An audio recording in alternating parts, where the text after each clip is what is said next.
Bienvenido a este espacio de Inmigrantes al Día. Como siempre, el programa más pedido. Hablamos de inmigración con la abogada Paola Chavarro. Bienvenida, Paola. ¿Cómo estás? Muchas gracias, Alicia. Bien. Inmediatamente con las preguntas, muchas personas que han entrado, Paola, por la frontera de los Estados Unidos y luego se casan con un ciudadano de los Estados Unidos.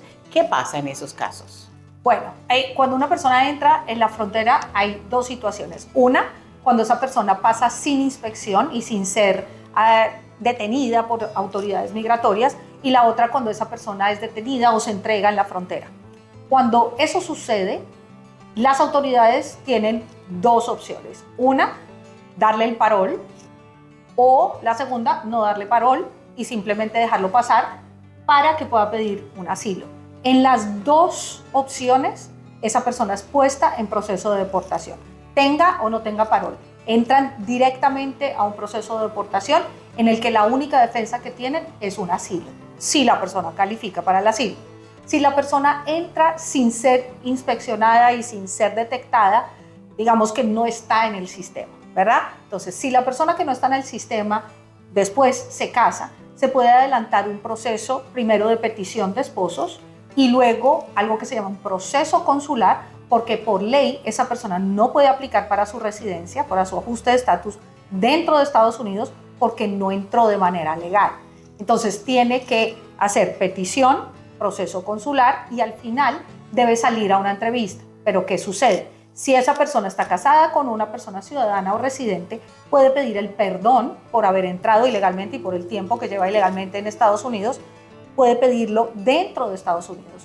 Mientras que está haciendo el proceso consular, se pide el perdón con UCIS y se basa ese perdón en probar cómo se va a ver afectado ese esposo o esposa si esta persona es deportada. Si ese perdón es aprobado, entonces se continúa el proceso y la persona sale a una entrevista en la embajada americana de su país de origen, y si esa persona es admitida, le aprueban su visa de inmigrante, puede entrar ya como residente permanente. Es decir, que el miedo que tiene la gran mayoría de la población con esta pregunta, porque son muchos los casos similares, es este famoso perdón o el castigo de los 10 años. Y muchos que están casados, lo que me dicen es, bueno, yo prefiero esperarme a que pase este gobierno calladito o calladita y no hacer el ajuste de estatus porque no quiero irme para mi país de origen por 10 años. Yo pienso que es la visión equivocada. Yo pienso que ahora es cuando tienen que legalizarse. Si hay una petición por hacer, hay que hacerla ya. ¿Cuál es la razón? Porque esa persona tiene que seguir saliendo, tiene que ir a comprar las cosas del mercado, tiene que trabajar, tiene que de pronto manejar sin licencia.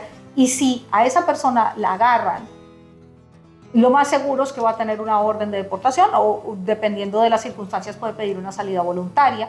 Y si no ha empezado este proceso, que es un proceso largo, se va a demorar muchísimos años en su país de origen. Mientras que si este proceso ya inició, es un camino andado por si esa persona es detenida, que sea menos el tiempo que dure en su país de origen para que pueda regresar. Cualquier persona que esté casada con un ciudadano o residente permanente y no haya iniciado este proceso, el consejo es inícielo ya. Eso si la persona no tiene una orden de deportación. Si tiene una orden de deportación, debe consultar con un abogado de inmigración. Ahora, estábamos hablando de dos casos. El que entró sin ser detectado y el que entró y está en proceso de deportación. El que entró y fue a donde las autoridades le dieron el parol y luego esa persona solicitó asilo y luego se casó con un ciudadano americano. Vale.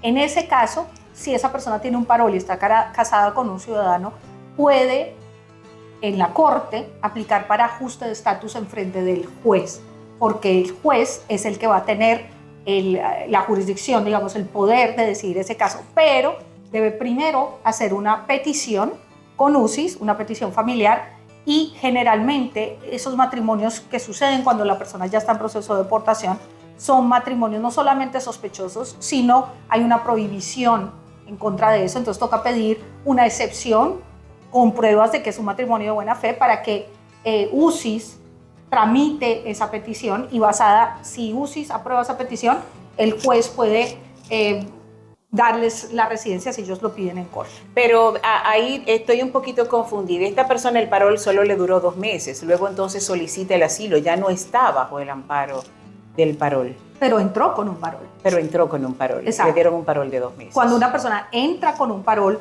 o con una visa, así la visa o el parol se venzan, es una entrada legal y le permite arreglar dentro de Estados Unidos. El problema Pidió es... el parol, entró por la frontera sin ningún tipo de parol. Y ya cuando estaba en los Estados Unidos, delante de las autoridades le otorgaron un parol de 2 meses. Exacto, entró con un parol. Ok.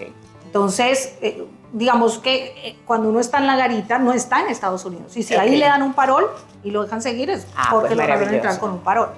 ¿Qué garantiza entonces que el perdón, cuando haga este ajuste de estatus y esta persona o estas personas salgan de los Estados Unidos, solo vayan a buscar la residencia y esto pueda durar 2 o 3 semanas o esto se puede extender a 10 años? Porque ese, Paola, realmente es el miedo de la mayoría de las personas que nos están viendo en este momento. Ok, si la persona hizo todo el proceso, hizo la petición familiar I-130, luego empezó su proceso consular con el Centro Nacional de Visas, pidió el perdón 601A, con UCIS fue aprobado, continuó el proceso y lo llamaron a entrevista. Generalmente mis clientes salen por 2 semanas. Salen unos días antes para un examen médico y una toma de huellas, luego atienden su entrevista y si los aprueban les llega su pasaporte con la visa estampada unos 3-4 días después y ya pueden regresar.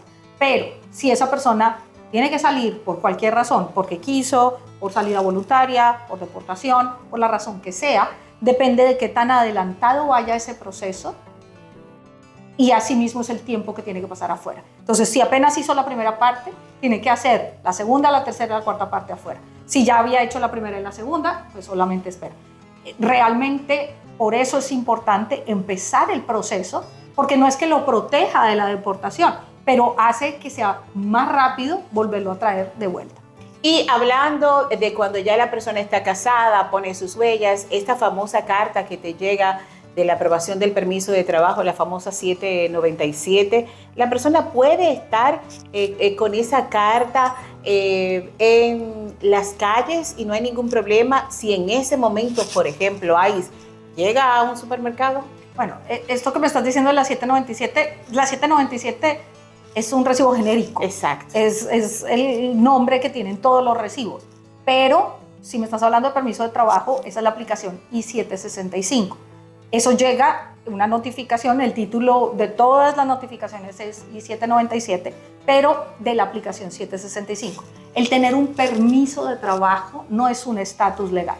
Entonces, uno puede obtener un permiso de trabajo basado en algo principal. Por ejemplo, cuando una persona aplica para su residencia permanente, que se llama técnicamente ajuste de estatus, cuando aplica para su residencia permanente y pide un permiso de trabajo, le llega su permiso de trabajo, no quiere decir que esa persona ya tiene un estatus.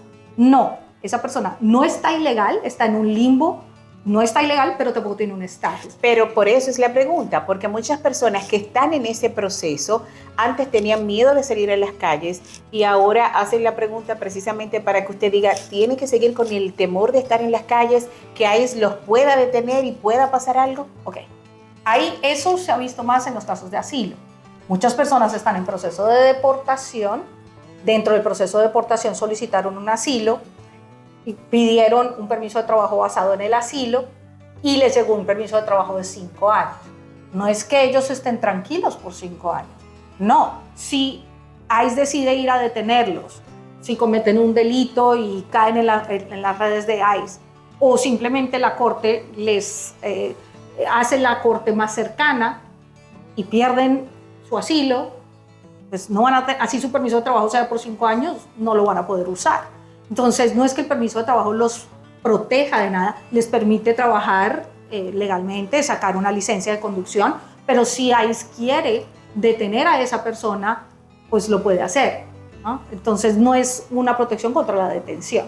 Definitivamente muchas dudas aclaradas en este punto, porque estas son las preguntas más comunes que nos hacen, abogada Paola, en las redes sociales. Y si usted tiene un caso migratorio, como dice la abogada Paola Chavarro, este es el tiempo, no espere más. Hemos escuchado mucho decir, voy a esperar que se vaya Trump para poder someterme a ajuste de estatus porque no quiero irme a mi país por 10 años. Ya la abogada Paola aclaró todos esos puntos y si usted quiere hacer una consulta, solo tiene que marcar el 404-400-1774, 404-400-1774. Abogado, ¿una pregunta que nos haya quedado en el aire? No, pero sí un consejo. Nunca había sido tan importante empezar el trámite migratorio como ahora. Es urgente que las personas que no hayan iniciado su trámite y puedan hacerlo porque están casadas, porque cumplen los requisitos para algún beneficio migratorio, es importantísimo que lo hagan ahora, porque esto no va a cambiar en 6 meses ni en un año y sí van a estar en un peligro sin ninguna protección y sin ningún beneficio de aquí hasta que se acabe el gobierno. 404-417-74. Usted continúe con Inmigrantes al Día.